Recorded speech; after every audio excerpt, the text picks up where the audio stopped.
My own father didn't just ignore me, he called me his biggest regret for 30 years. So when his voice cracked on the phone, begging for help to save his house, I knew the real reckoning had finally arrived. Growing up, the air in our home was thick with conditions, a silent agreement that love was something I perpetually failed to earn. While other kids got bedtime stories, I got comparisons. Other daughters heard encouragement, I heard dismissal. This pattern started before I even entered kindergarten and dug its roots deep until I finally walked away for good. My older sister, Chloe, was my father's ideal child. She was planned, celebrated, the perfect firstborn. I arrived 3 years later, an accident that changed everything, as he openly put it. He didn't whisper this. He announced it at family dinners, mentioned it when friends visited, and made sure I heard it every single time I dared to ask for his attention. He constantly reminded me that my mother's complicated pregnancy with me caused serious medical complications, extended hospitalization, and ended her promising marketing career.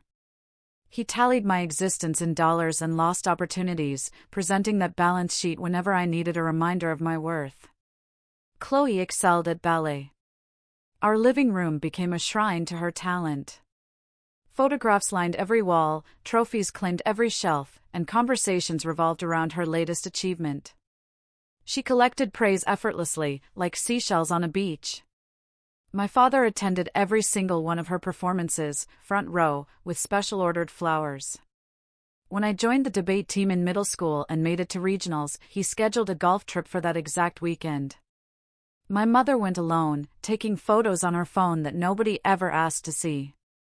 The financial disparity was stark. Chloe's dance lessons cost $300 monthly, plus costume fees, competition entries, and summer intensives running into the thousands. My father paid without hesitation, often adding extra for private coaching.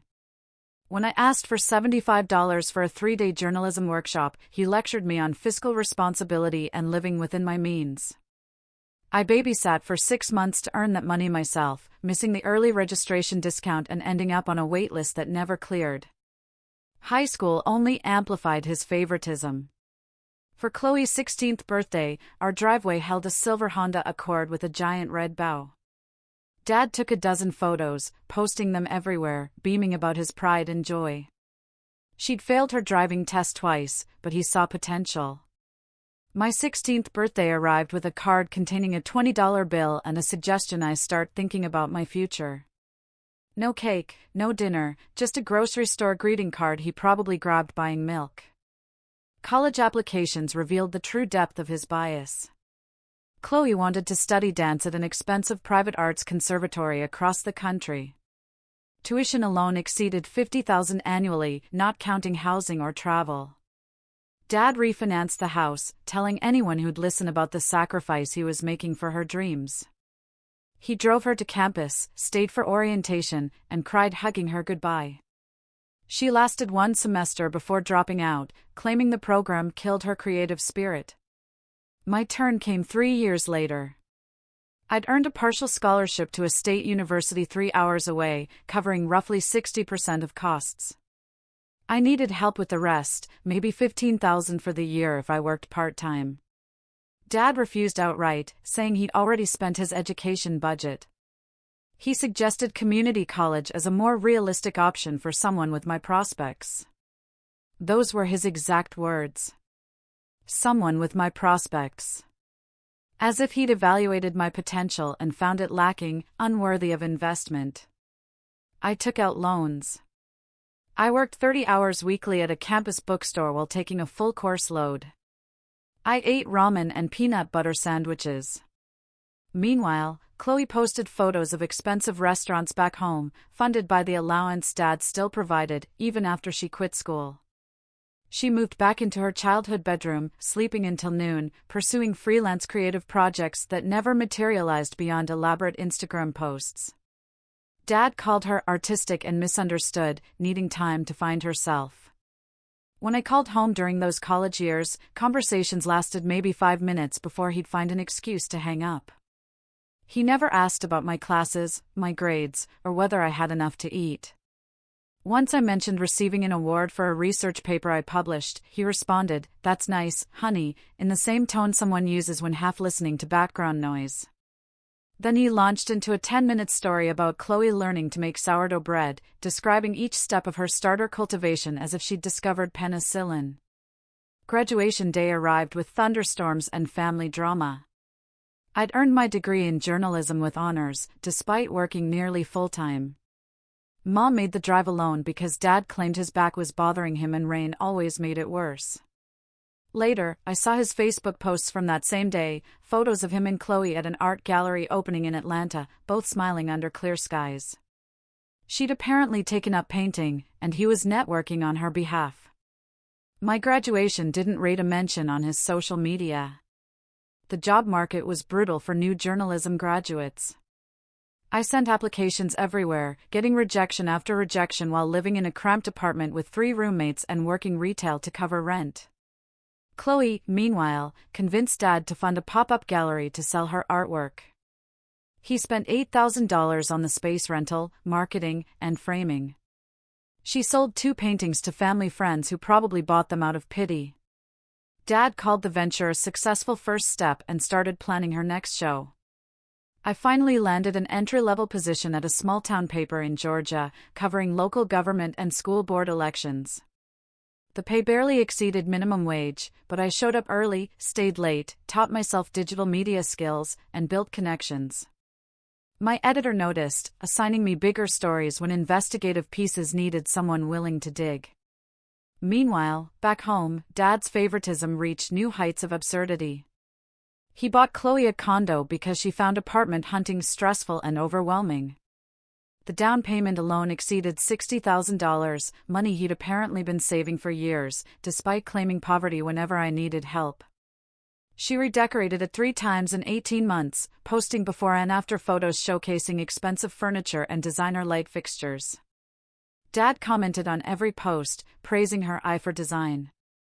My mother tried to play peacemaker, making excuses that grew increasingly hollow. She'd call me privately, asking why I never came home for holidays anymore. As if the answer wasn't obvious. I stopped trying to explain after she suggested I try harder to connect with your father on his terms. What terms? Complete invisibility. Grateful acceptance of scraps while watching Chloe feast. 3 years into my newspaper job, I broke a major story about corruption in the county commissioner's office. My investigation uncovered embezzlement, fraud, and kickback schemes involving millions in taxpayer money. The story went regional, then national, picked up by major outlets, resulting in multiple arrests. Suddenly, publications that had ignored my applications were calling with offers. I accepted a position with a major investigative news organization based in Atlanta, tripling my salary and finally feeling like my work mattered. Dad's reaction: silence. He didn't call to congratulate me. He didn't share the articles. When Mom mentioned my new job during a family dinner, he reportedly said, "Let's hope she can handle the pressure better than she handled everything else." Chloe added that investigative journalism seemed kind of depressing and negative, preferring to focus on putting beauty into the world. Dad agreed naturally, launching into praise for her latest painting series. Atlanta treated me well. My investigations exposed corporate malfeasance, political corruption, and systemic injustices that led to real reform. Awards accumulated, regional journalism prizes, national recognition, even a nomination for a Pulitzer. My name carried weight. Sources trusted me. Editors valued my judgment. I built something real through years of relentless effort, proving wrong everyone who dismissed my potential. Chloe's art career sputtered along on Dad's subsidies. She'd have occasional group shows at small galleries, selling a piece here and there to people who probably bought them to avoid awkwardness. Her social media maintained the illusion of success, carefully curated photos suggesting a thriving creative life. Dad remained her biggest champion and primary patron, buying her work himself when shows failed to attract legitimate buyers. He hung her paintings throughout his house, giving tours to visitors while explaining her unique vision and underappreciated genius. 5 years into my Atlanta career, a major publisher approached me about writing a book exposing pharmaceutical industry corruption I'd been investigating. The advance alone exceeded my annual salary. The book took 18 months of intensive work, requiring me to review thousands of documents and conduct hundreds of interviews. I barely slept, surviving on coffee and stubborn determination. Publication day arrived with nervous excitement. The book exploded. It hit bestseller lists within a week, stayed there for months, and sparked congressional hearings that led to new regulations and criminal charges. Media outlets wanted interviews. Universities invited me to speak. Organizations offered consulting fees that made my eyes water. My financial situation transformed overnight from comfortable to genuinely wealthy. More importantly, my work was creating tangible change, holding powerful people accountable. Dad still didn't call. Mom mentioned he'd seen me on a morning news show but didn't want to bother me since I seemed so busy. Chloe posted a vague comment on social media about some people seeking fame instead of authentic expression, which several family members liked. The message was clear. My success remained less valuable than her artistic integrity, despite her complete financial dependence on parental welfare, approaching age 32. I bought a beautiful house in an Atlanta suburb.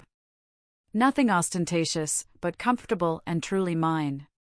The first home I'd ever owned, purchased with money I'd earned through work that mattered. I furnished it slowly, choosing each piece carefully. My rescue dog, Milo, loved the fenced backyard. I loved the home office with north-facing windows, perfect for writing. The house represented more than financial success. It symbolized the complete independence I'd fought for since childhood, a space where nobody could tell me I didn't belong or wasn't worth the investment. Every room reflected choices made without seeking approval from people who'd never offered it freely. My work gained momentum in ways I'd never imagined. Network news programs started calling me as an expert commentator on investigative journalism and corporate accountability. Universities invited me for semester-long teaching positions. A documentary production company optioned my second book, planning a limited series that would reach millions. Then my phone rang. An unknown number displaying my hometown area code. I almost didn't answer, but curiosity won out. Dad's voice came through. Hearty and warm, like we talked every week instead of having exchanged maybe 10 words in half a decade. He said he'd been following my career and was so proud of everything I'd accomplished. The words sounded rehearsed, delivered with artificial enthusiasm that made my stomach turn. I asked him directly why he was calling. The pause stretched long enough to hear his breathing, the television playing in his background. Finally, he admitted he needed help. Chloe's condo was facing foreclosure because he could no longer afford the mortgage payments he'd been secretly covering. His business had struggled, draining his savings and maxing out his credit cards. They were in serious financial trouble, possibly losing the house unless someone could help with a substantial loan. The number he mentioned was breathtaking, $85,000 to clear immediate debts and get them stable again. He explained it as a temporary situation, promising to pay back every cent. He said, "Family helps family during hard times," and surely I understood the importance of sticking together. His voice carried an undertone of expectation, as if my assistance was owed. I asked about Chloe's contribution to her own rescue. He explained she'd been struggling to sell her art and the economy had been particularly tough on creative professionals. She was doing her best, but couldn't be expected to suddenly start earning significant income when she'd spent years developing her artistic practice instead of pursuing conventional employment. The irony of his phrasing almost made me laugh. Conventional employment, the thing he'd suggested I pursue instead of university, now reframed as a less noble path. Then he pivoted, bringing up my childhood, claiming he'd always known I was special. He'd recognized my potential early on, even when I seemed difficult and ungrateful. According to this revisionist history, he'd been hard on me specifically to build the toughness that led to my success. Every dismissal, every comparison, every moment of choosing Chloe over me had actually been strategic parenting designed to forge my character. He was taking credit for my achievements while simultaneously begging for money. I let him talk. He cycled through various manipulation tactics, guilt about family obligations, reminders of how they'd raised me, implications that my wealth made me responsible for their problems, and suggestions that refusing to help would make me a bad daughter. He painted himself as a victim of circumstances, unlucky in business and deserving of assistance. Chloe apparently sat beside him, coaching him, based on muffled background voices I occasionally heard. When he finally stopped, I asked him a simple question: what was I? He sounded confused, asking what I meant. I clarified, asking him to repeat what he'd called me throughout my childhood. He stammered, claiming not to remember saying anything hurtful. I reminded him specifically, his biggest regret, the accident that changed everything, the reason Mom's career ended. Did he remember calling me that repeatedly for my entire life? Silence. Then he tried to reframe it as jokes I'd taken too seriously. He said, all parents occasionally said things they didn't mean when stressed or tired. I was being overly sensitive about ancient history instead of focusing on current family needs. Chloe grabbed the phone, her voice sharp with anger, calling me selfish and cruel for holding grudges instead of helping when they needed her most. I told them both to listen carefully because I'd only say this once. The $85,000 they wanted represented roughly 6 months of work for me currently. What would have been 5 years of savings back when I needed $15,000 for college. That amount would have changed my entire trajectory, eliminating crushing debt and allowing me to focus on studies instead of working myself ragged. I reminded Dad that he'd refused to provide that help, calling it fiscally irresponsible and suggesting community college because of my prospects. Chloe interrupted, yelling that college was different because I'd chosen an expensive school instead of being practical. I corrected her, explaining that her dance conservatory cost more than 3 times my state university tuition, and she dropped out after 1 semester. Dad had refinanced the house to fund her dreams but wouldn't contribute $1 toward mine. She called the comparison unfair because her situation involved following her passion while mine was just regular school. I continued walking them through the pattern methodically. Chloe's car, her condo, her gallery shows, her monthly allowance well into her 30s, all funded by Dad without hesitation. My graduation, my awards, my actual accomplishments changing people's lives, all ignored or minimized. He traveled across the country for her dance recital but skipped my college graduation. He'd spent thousands framing her unsold paintings but lectured me about fiscal responsibility over a $75 workshop. Dad tried to interrupt with more excuses. I spoke over him, my voice steady and cold. I told him I'd spent 20 years hearing I was his biggest regret, watching him choose Chloe for every moment of pride, attention, and financial support. He made his priorities clear through thousands of small cruelties and several enormous ones. I built my success despite his assessment of my prospects, not because of any character-building tough love he wanted to retroactively claim credit for. Chloe was screaming now, calling me a vindictive witch who'd always been jealous of her relationship with Dad. She said I was punishing them for imagined slights instead of acting like real family. I asked her directly if she'd ever once defended me, ever suggested Dad treat me fairly, ever acknowledged the disparity in how we were treated. She went quiet. I had my answer. I told Dad I would not be giving or loaning them money. They'd made choices about how to allocate resources for decades, prioritizing Chloe's wants over my basic needs.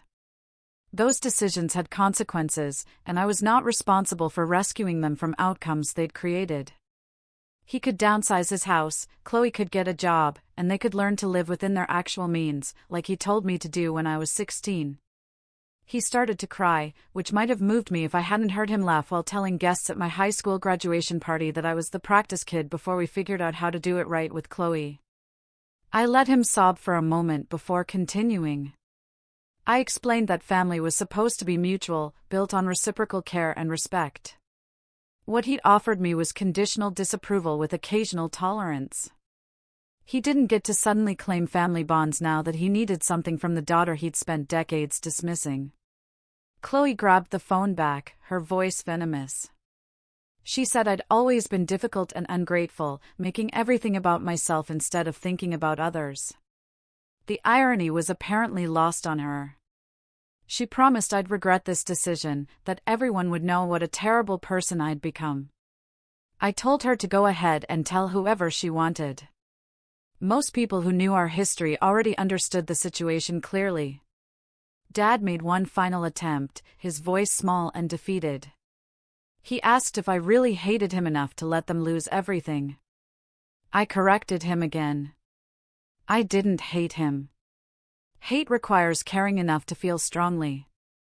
I felt nothing for him anymore, which was somehow worse. He'd systematically taught me that I didn't matter to him, and I'd finally learned the lesson. He couldn't be surprised that I'd stopped caring about his opinion or his problems.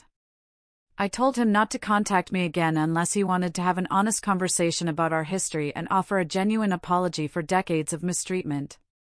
If he just wanted money or expected me to play happy family while pretending the past never happened, he should lose my number. Chloe shouted something else, but I ended the call before hearing it. My hands shook slightly as I set the phone down. Milo nuzzled my leg, sensing my distress. Mom called an hour later, crying and begging me to reconsider. She said Dad was devastated and Chloe was having panic attacks about potentially losing her condo. I asked Mom when she'd last begged Dad to reconsider his treatment of me. When had she cried over him missing my graduation, refusing to fund my education, or calling me his biggest regret? She said that was different, that I should be the bigger person now. I told her I'd been the bigger person for 20 years, swallowing hurt and dismissal while trying to earn scraps of approval that never came. Being the bigger person just meant accepting mistreatment without complaint. I was done with that role. If she wanted to help them, that was her choice, but I would not be contributing financially or emotionally to people who'd made clear I was their lowest priority for my entire life. She warned that this decision would permanently damage our family relationships. I pointed out that Dad had already damaged them systematically and deliberately. Every time he chose Chloe over me, every time he called me his regret, dismissed my achievements, or refused help I desperately needed while funding Chloe's whims, the damage was already done. I was just refusing to pretend otherwise anymore. My extended family heard their version of events. Naturally, calls and messages arrived from aunts, uncles, and cousins who'd watched the favoritism for years without comment. Now, they wanted to lecture me about forgiveness and family obligations. I blocked most of them, saving mental energy for people who actually cared about me as a person rather than an ATM. A few relatives reached out with support, privately acknowledging they'd witnessed Dad's treatment and understood my decision. My Aunt Brenda admitted she'd argued with him several times about his obvious favoritism, but he dismissed her concerns as interference. She said she was proud of me for setting boundaries instead of accepting mistreatment for the sake of artificial family peace. Work continued as a welcome distraction. I threw myself into a new investigation, grateful for the focus and purpose it provided. My colleagues knew something was happening but respected my privacy, offering support without prying for details. The story I was developing had the potential to expose environmental violations affecting thousands of people. Real work with real impact, reminding me why I had chosen this path despite early obstacles.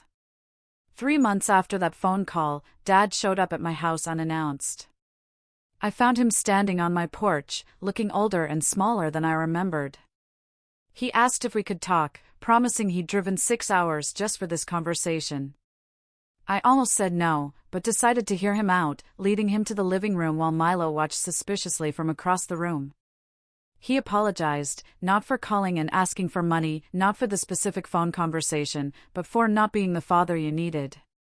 The phrasing shifted responsibility subtly, making it about my needs being different rather than his actions being wrong. I called him on it immediately, asking him to be specific about what he was apologizing for. He struggled, offering vague statements about being harder on me than necessary and not showing appreciation for my accomplishments. I pushed for specifics. Could he say the words? Could he acknowledge calling me his biggest regret? Could he admit to the decades of favoritism toward Chloe? Could he take responsibility for refusing to help with my education while bankrupting himself for her whims? The words came slowly, painfully. Yes, he'd said those things. Yes, he treated us differently. Yes, he'd made choices that hurt me deeply. But he followed each admission with a justification. He reminded me of his own father, who'd been cruel and dismissive. Chloe's struggles with confidence made her seem more fragile and needy.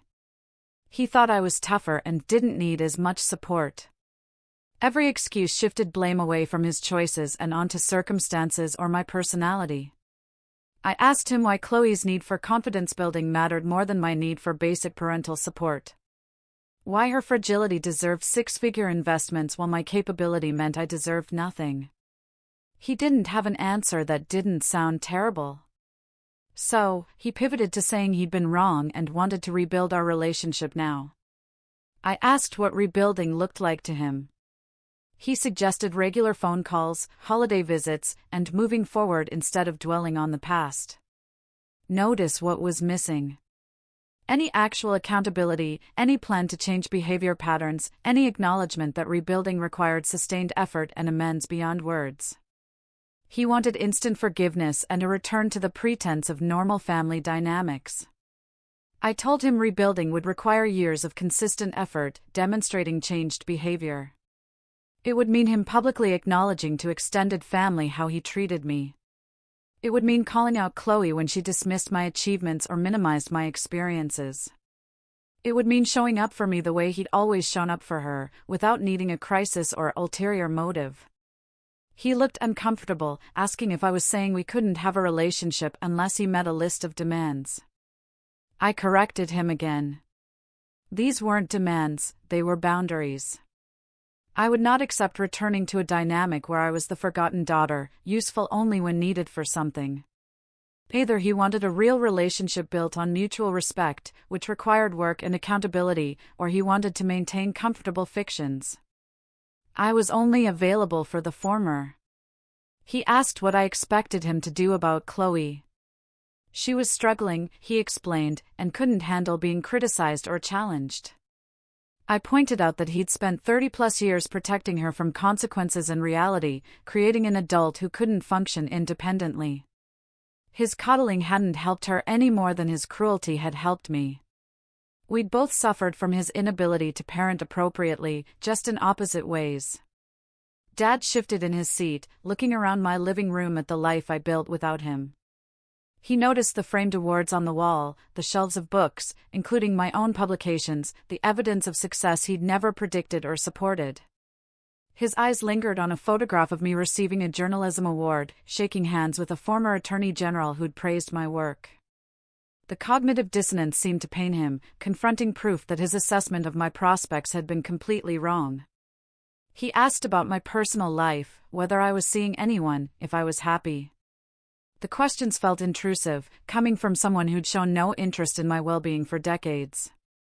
I gave minimal answers, not willing to share intimate details with someone who hadn't earned the right to know them. Daniel remained my information, not a topic for discussion with a father who'd forfeited involvement in my life through years of systematic neglect. The conversation circled back repeatedly to Chloe and their financial crisis. He couldn't seem to separate wanting a relationship with me from needing my money. Every few minutes he'd mention another bill coming due or another creditor threatening action. He'd invested everything in her dreams and his business, both of which had failed to generate sustainable returns. Now he was drowning in debt accumulated from trying to maintain appearances and fund a lifestyle none of them could actually afford. I asked him what lessons he thought Chloe was learning from this situation. He looked confused by the question. I elaborated. She was in her 30s, never held a real job, never faced consequences for her choices, and was now watching Dad scramble to rescue her again. What motivation did she have to change or develop actual life skills? He admitted he didn't know, but insisted she needed support during difficult times. The irony was staggering. I'd needed support during difficult times, too. As a teenager working multiple jobs. As a college student taking out crushing loans. as a young journalist barely surviving on poverty wages. He told me those struggles would build character and teach me responsibility. Apparently, those valuable lessons only applied to the daughter he'd written off as his biggest regret. We talked for another hour. He cried several times, mourning the relationship we'd never had and blaming himself in abstract terms that avoided specific accountability. I remained mostly calm, years of therapy having prepared me for this conversation. When he finally left, we agreed to try family counseling if he was serious about change.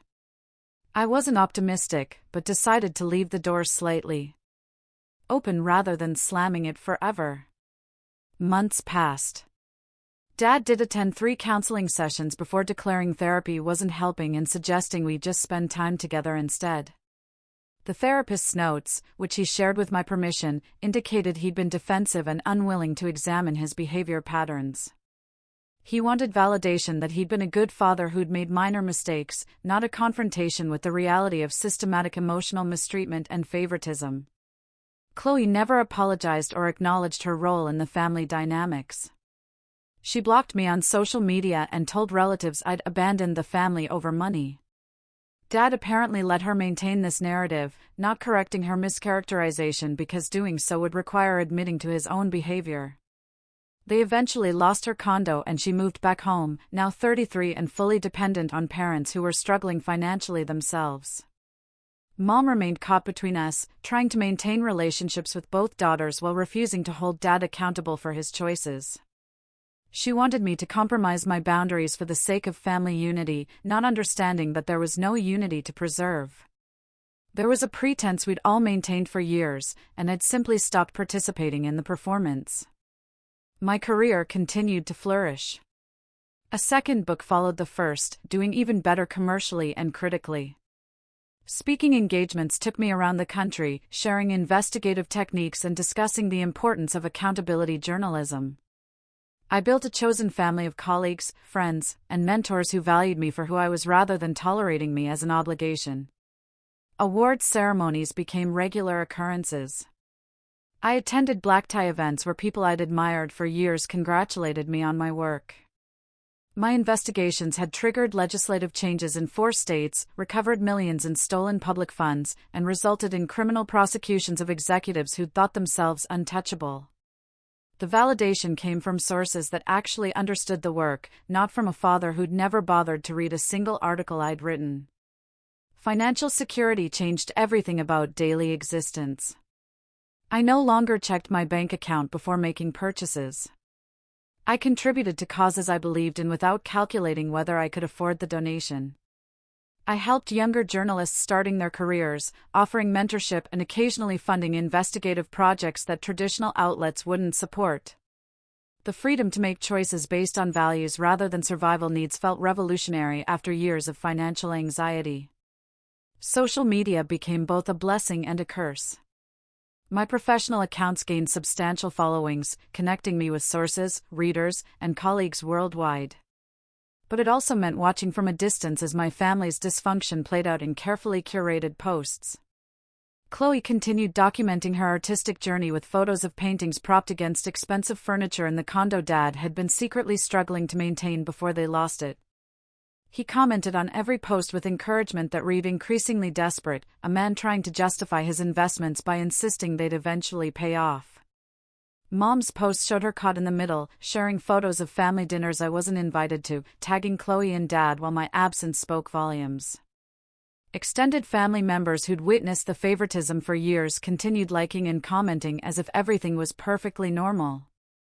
The digital record of their denial stretched back years, a public archive of a dysfunction everyone pretended not to see.